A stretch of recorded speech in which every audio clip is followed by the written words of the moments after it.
สวัสดีค่ะ วันนี้ก็มาดูอีกเอพิโซดหนึ่งใน Tutorial ของ BJD ของ Minty Make นะคะ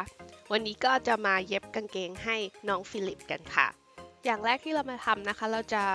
มา draft pattern ตามสัดส่วนของน้อง เดี๋ยวมิ้นจะลิงก์ตัว pattern draft นะคะเอาไว้ให้ใน description นะคะ ถ้าเกิดใครสนใจอยากจะไปลองทำดูก็บอกมิ้นด้วยนะคะ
เวลาตัดผ้านะคะก็อย่าลืม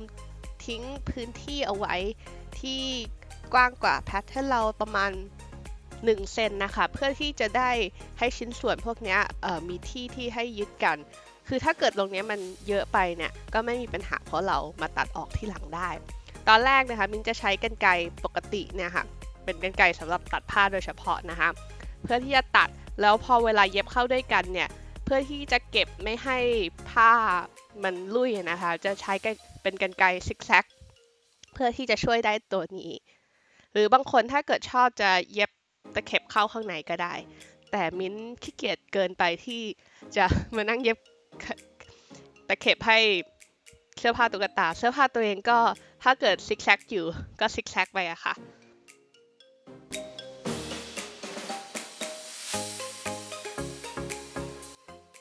ทุกวิดีโอก็จะมีน้องบูบูมาคอยสำรวจว่าพี่มิ้นกำลังทำอะไรอยู่ก็ถือว่าเป็นเหมือนแขกรับเชิญหรือว่าแขกไม่ได้รับเชิญของ Minty Make กันละกันค่ะทีนี้เราก็จะมาเริ่มเย็บเอวเข้าด้วยกันนะคะอย่างนี้อย่าลืมนะคะว่าด้านหน้าเนี่ยตรงที่เป็นที่ปกติจะใส่ซิปเนี่ยตรงนั้นก็อย่าเพิ่งเย็บแค่เอวที่อยู่ฝั่งด้านหลังก่อนแล้วก็ด้านหน้าขึ้นมานิดนึงแล้วก็เหลือที่เอาไว้เพื่อเดี๋ยวจะใส่ตีนตุ๊กแกเพื่อที่จะเป็นให้กางเกงปิดเปิดได้ค่ะ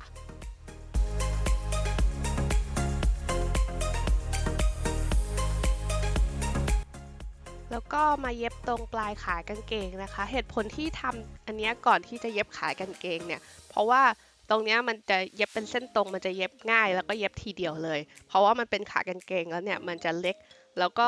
จะทำให้ใช้จักรไม่ได้อะไรที่ใช้จักรได้โดยที่เราไม่ต้องเย็บมือแล้วก็ทำไปก่อนค่ะแล้วนี่ก็มาถึงเย็บขากางเกงนะคะก็จะเย็บจากตรงเป้าลงมาจนถึงปลายขาแล้วพอเย็บตรงนี้เสร็จเรียบร้อยแล้วเนี่ยมินก็จะใช้กรรไกรซิกแซกเพื่อที่มาเก็บไม่ให้เนื้อผ้าที่อยู่ข้างในเนี่ยค่ะลุย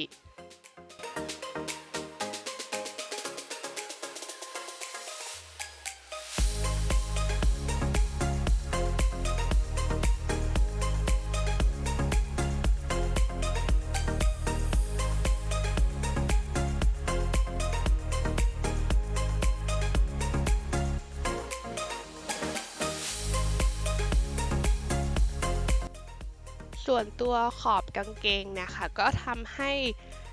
มันเป็นความยาวของรอบเอวน้องแล้วก็ยื่นขึ้นมาสักประมาณข้างละเซนกว่าเพราะว่าเรามีปัญหาอะไรเราตัดออกได้ที่หลังมีผ้าเยอะดีกว่าผ้าน้อยมันเป็นมอตโต้ของมิ้นเวลาเย็บผ้าค่ะ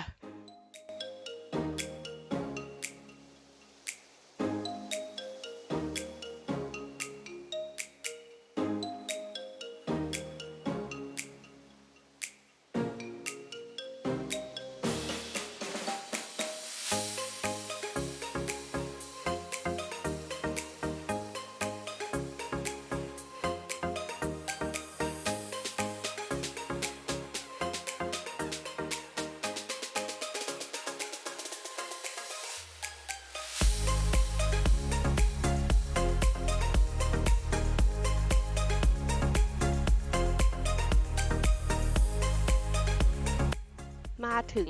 ช่วงสุดท้ายแล้วค่ะก็คือจะเย็บตีนตุ๊กแกก็ใช้ไม่เยอะค่ะก็คิดเอาไว้ว่าไซส์ประมาณขนาดซิปของกางเกงตามสเกลของน้อง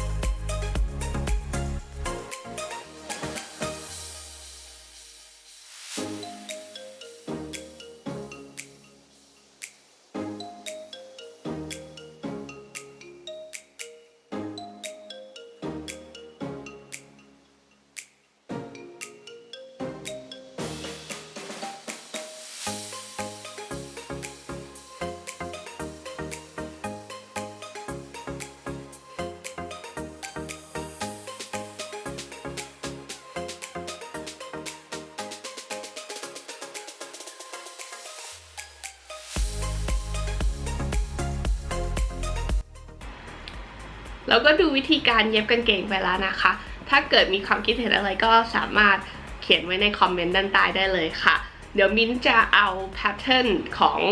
กางเกงตัวนี้แบบ rough นะคะ เพราะว่าแต่ละคนเนี่ยตุ๊กตาก็ไซส์ไม่เท่ากัน แต่เดี๋ยวจะทำเป็นเหมือนวิธีตัวอย่างเป็นเบสิกไกด์ให้ลองไปเย็บกางเกงกันดูนะคะ เดี๋ยวมิ้นจะใส่เข้าไว้ในที่ description ด้านล่าง